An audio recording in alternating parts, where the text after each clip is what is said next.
Sidang lanjutan kasus kontrak sepihak bangunan di salah satu perguruan tinggi di Kota Malang kembali berlangsung di Pengadilan Negeri Kota Malang. Dalam sidang lanjutan tersebut yakni dengan agenda penyerahan bukti dari tergugat maupun penggugat. Sidang lanjutan kasus putusan kontrak sepihak berlangsung di Pengadilan Negeri Kota Malang. Sidang yang dipimpin oleh Majelis Hakim Judi Prasetyo dengan agenda penyerahan bukti baik dari tergugat maupun penggugat. Dalam sidang tersebut, tim Jaksa Pengacara Negara Kejari Kota Malang diwakili oleh Wisnu Nugraha, sedangkan pihak penggugat diwakilkan oleh pihak kuasa hukum. Di mana baik penggugat maupun tergugat 1, 2, dan tergugat 3 menyerahkan bukti kepada majelis hakim. Usai sidang, pengacara negara Kejari Kota Malang mengatakan bahwa sidang hari ini yakni agenda pemberian bukti-bukti baik dari tergugat maupun penggugat. Kasus gugatan ini bermula saat adanya putusan kontrak sepihak yang dilakukan oleh salah satu perguruan tinggi di Kota Malang atas pengerjaan proyek yang dilakukan oleh pemenang lelang PT Fadil Rahma Samudra. Tidak terima diputus kontrak, pihak PT Fadil Rahma Samudra kemudian melayangkan gugatan terhadap salah satu perguruan tinggi tersebut sebagai tergugat 1, pejabat pembuat komitmen sebagai tergugat 2, dan salah satu bank sebagai tergugat 3. Sidang kasus tersebut rencananya akan dilanjutkan pada tanggal 7 Juli mendatang dengan agenda penyerahan bukti tambahan. Adapun agenda yang telah dilaksanakan kemarin adalah pemeriksaan dari bukti-bukti surat dan juga verifikasi dari majelis hakim. Selanjutnya sidang akan ditunda pada hari Kamis tanggal 7 Juli 2022 dengan agenda pemeriksaan surat-surat tambahan dari penggugat, dari tergugat, dari turut tergugat 1 dan turut tergugat 2. Simon Alfredo melaporkan.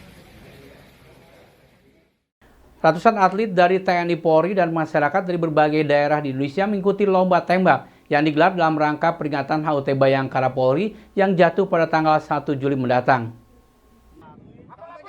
Lomba tembak dalam rangka peringatan HUT Bayangkara Polri tahun 2022 berlangsung di lapangan tembak Brawijaya. Lomba tembak ini sebanyak 336 peserta dari jajaran TNI Polri dan masyarakat umum mengikuti lomba menembak Kapolresta Cup 2022 di lapangan tembak Brawijaya, Singosari, Malang. Lomba menembak ini bertujuan untuk mencari bibit atlet menembak handal di dalam institusi maupun masyarakat umum. Ada 3 kategori yang dipertandingkan dalam lomba menembak Kapolresta Malang Kota 2022 di dalam menyambut Hari Bayangkara ke-76. 3 kategori tersebut antara lain kategori IPSC sebanyak 90 peserta, tim sebanyak 120 peserta, dan fun game sebanyak 126 peserta. Lomba menembak Kapolresta Cup 2022 selain untuk mewujudkan sinergitas TNI Polri dan masyarakat, melalui lomba menembak ini juga mewujudkan Polri yang presisi, pertama kali digelar oleh Kepolisian Resort Malang Kota. Rencananya lomba menembak ini akan dijadikan sebagai agenda tahunan, sebagai ajang menguatkan sinergitas antar institusi maupun masyarakat yang memiliki keahlian dalam bidang menembak. Kejuaraan menembak Kapolresta Malang Kota 2022 ini dalam rangkaian Hari Bayangkara ke-76 Polri yang presisi. Nah, kegiatan ini dilaksanakan hari Sabtu 25 Juni 2022. Diikuti oleh 336 orang peserta. Terdiri dari IPSC 90 orang, terus bergu 40, satu lagi itu 3 orang, terus yang dari fun game 136 orang. Nah, kegiatan kita tuntaskan dari pagi sampai dengan selesai, kemudian sampai dengan sore hari. Nah, undangan para peserta dari umum, instansi Forkopimda, TNI, ada Lanut, Lanal, terus dari Kostrad, Divisi 2 Kostrad, terus dari batalion-batalion yang ada, terus dari Armada 2 Surabaya, termasuk para Kapolres, jajaran di Jawa Timur dan Dandim di Jawa Timur. Simon Alfredo melaporkan. Untuk meningkatkan daya saing produk dan penjualan UMKM dalam upaya kebangkitan UMKM, bertempat di Pusat Layanan Usaha Terpadu Koperasi dan UMKM Kota Batu dilaksanakan kegiatan pelatihan digitalisasi, pemasaran dan manajemen produk halal bagi Koperasi UMKM dan Wirausaha, Senin 27 Juni 2022. Kegiatan pelatihan digitalisasi dan manajemen produk halal bagi wirausaha ini diikuti oleh para peserta dari Wirausaha dan UMKM se-Kota Batu dan peserta dari PLUT KUMKM seluruh Indonesia secara online. Kegiatan pelatihan ini diikuti oleh Hairul Saleh, Asisten Deputi Pemberdayaan Ekonomi Masyarakat dan Kewirausahaan Kementerian Koperasi dan UKM Republik Indonesia, Mas Tuki, Kepala Pusat Registrasi Sertifikasi Produk Halal, Badan Penyelenggara Jaminan Produk Halal atau BPJPH Kemenak Republik Indonesia, Eko Suhartono, Kepala Dinas Koperasi Usaha Mikro dan Perdagangan Kota Batu, Ginda dari Kementerian Koperasi, dan puluhan UMKM dan wirausaha se-Kota Batu. Pelatihan ini dilaksanakan untuk memberikan pengetahuan dan wawasan kepada pelaku usaha UMKM dan wirausaha terkait pentingnya digitalisasi pemasaran dan manajemen produk halal, sehingga produk UMKM bisa lebih berdaya saing.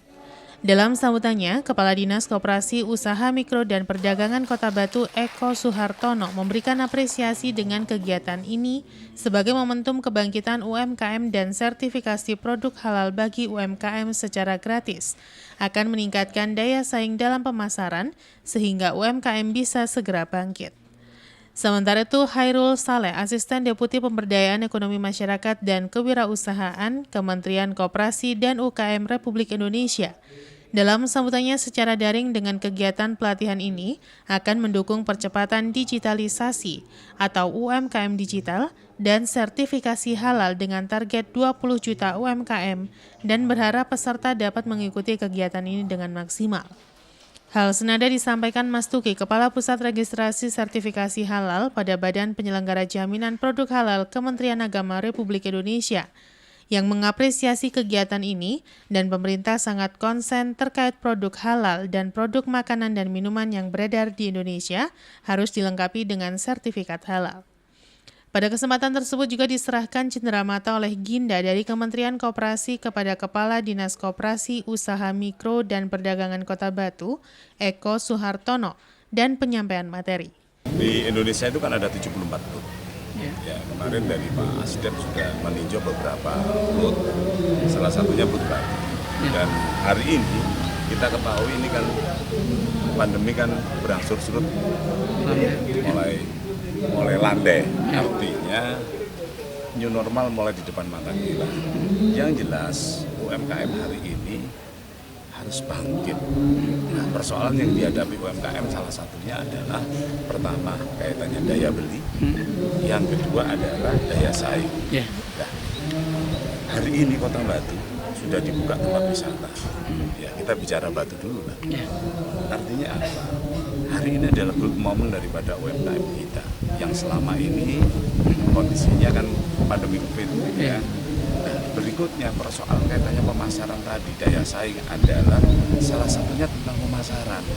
Dan pemasaran juga tidak lepas daripada yang sekarang kalau pada waktu pandemi COVID kan online, digital, pemasaran digital sangat penting. Makanya kami bersinergi dengan Kementerian Koperasi UKM dan juga dari Menko Perekonomian. Yang berikutnya tadi hadir di tengah-tengah kita dari Kementerian Agama. Ya tadi kaitannya dengan sertifikasi halal. Nah, harapan kita untuk menunjang daya saing tadi, kalau sudah dilengkapi dengan sertifikasi halal, dilengkapi dengan pelatihan pemasaran online dan sebagainya, harapan kita bisa menunjang kebangkitan daripada UMKM. Hari ini kita berharap bahwa proses ini berjalan dengan baik, sertifikasi halal yang dilakukan UMKM bisa berjalan dengan lancar, pelatihan digital juga pemasaran lancar, sehingga harapan kita kebangkitan lah masalah UMKM di Batu itu bisa dimulai. Iwan Hikmawan melaporkan.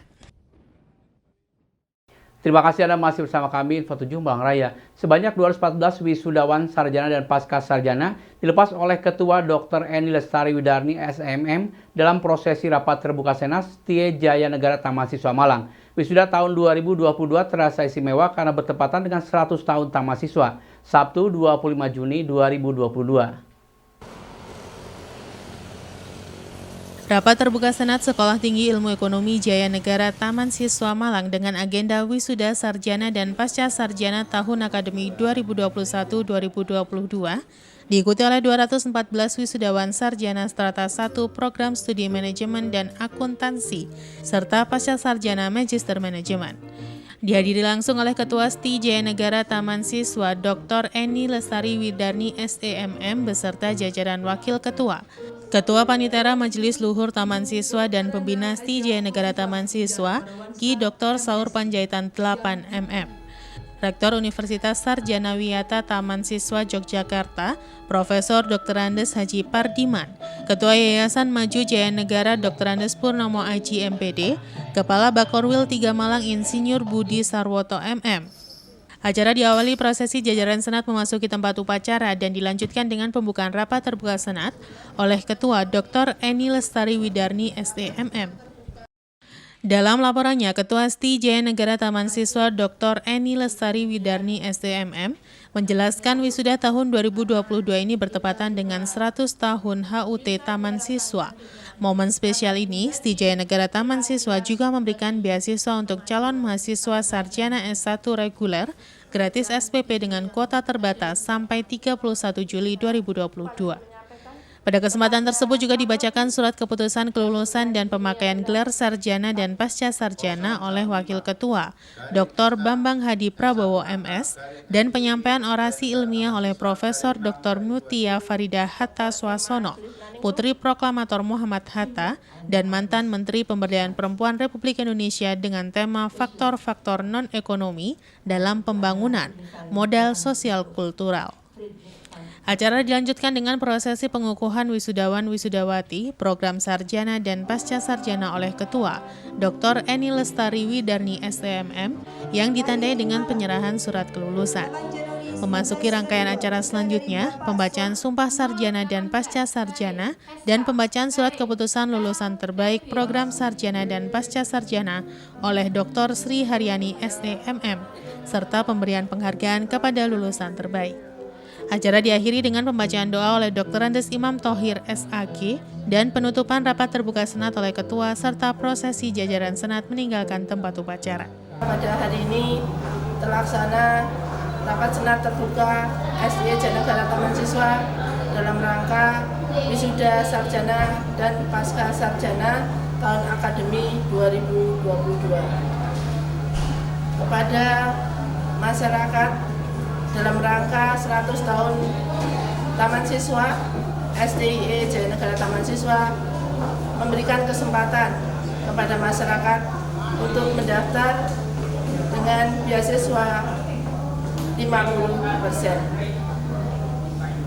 Untuk itu, mari masyarakat yang menginginkan untuk menempuh pendidikan S1 maupun pendidikan S2, beasiswa berlaku hingga 31 Juli tahun 2022. Iwan Hikmawan melaporkan. Sebanyak 30 wisudawan SMKS Widya Kartika Karangploso dilepas secara resmi oleh Kepala Sekolah Insinyur Haji Pauzian Ajis MT dalam prosesi Purnawiyata SMKS Widya Kartika Karangploso Minggu 20 Juni 2022 bertempat di salah satu hotel di Kabupaten Malang.